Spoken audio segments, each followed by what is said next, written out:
Admiral Kethvar's 4 arms trembled as he stared at the holographic display, his compound eyes reflecting the impossible data streaming across the tactical screen. The simulation that had consumed the Galactic Military Academy's finest strategists for a decade had just been reduced to smoldering digital ruins in 53 minutes and 14 seconds. "Run diagnostics on the simulation core," he commanded, his translator struggling to convey the mixture of disbelief and fury in his native Zarathi clicks. "There must be a malfunction." Lieutenant Commander Yaxel, a towering Vorthan with crystalline skin that currently flickered an alarmed shade of purple, hunched over the control console. "All systems operating within normal parameters, Admiral. No errors detected." The source of Kethvar's distress sat casually in the observation booth above the war room, 3 human cadets who had arrived from the Sol system barely 6 months ago. Earth.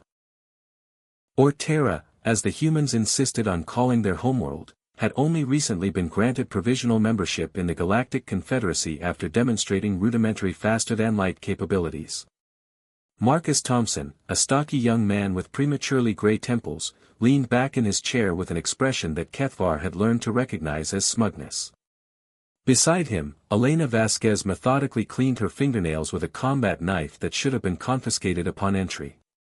The third human, James O'Brien, appeared to be sleeping, his feet propped up on the console. "Perhaps," Marcus said, his voice carrying through the comm system with infuriating casualness, "your simulation needs updating." The Kepler 442 scenario had been the Academy's crown jewel, a complex multi-system conflict involving 17 different species, resource scarcity, political intrigue, and technological warfare spanning multiple star systems. Previous cadet teams had spent months developing strategies, running preliminary models, and engaging in delicate diplomatic negotiations with AI representatives of various galactic powers. The humans had done none of this. "Explain your methodology," Admiral Kethvar demanded, his secondary arms gesturing at the tactical display where the remnants of the simulation played on repeat. Entire fleets reduced to space debris, colonies surrendering en masse, trade routes obliterated. Elena looked up from her knife, dark eyes glinting with amusement. "We identified the primary manufacturing worlds, the fuel depots, and the agricultural centers for each faction. Then we blew them up," James added without opening his eyes. Simultaneously, Marcus continued. While their fleets were still mobilizing for what they assumed would be a years-long campaign of careful territorial expansion. Admiral Kethvar's mandibles clicked in confusion. But the diplomatic protocols, the established rules of engagement, the careful balance of... "Sir," Elena interrupted, with respect, "when you're starving and your ships can't refuel, diplomatic protocols become irrelevant pretty quickly." The recording showed the human cadet's strategy in brutal clarity. Instead of engaging in the traditional opening moves, establishing secure supply lines, forming alliances, building up defensive positions, they had launched coordinated strikes against infrastructure across all 17 systems within the first 10 minutes of the simulation.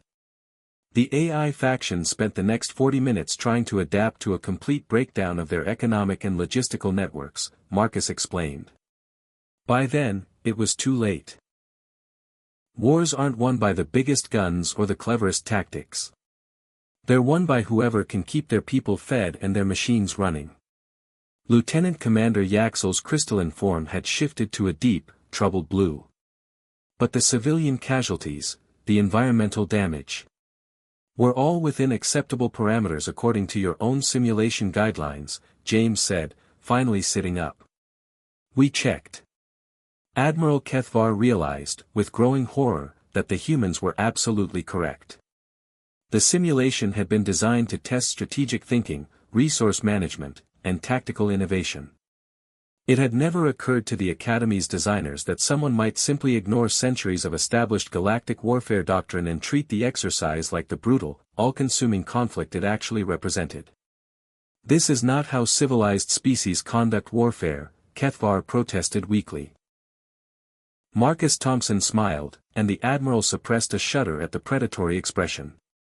"Admiral, we're from a death world where our ancestors spent millennia perfecting the art of killing each other over resources. What made you think we'd play by anyone else's rules?" The simulation core hummed quietly in the background, already resetting for the next group of cadets who would attempt the Kepler 442 scenario. Somehow, Admiral Kethvar doubted it would ever seem quite as challenging again.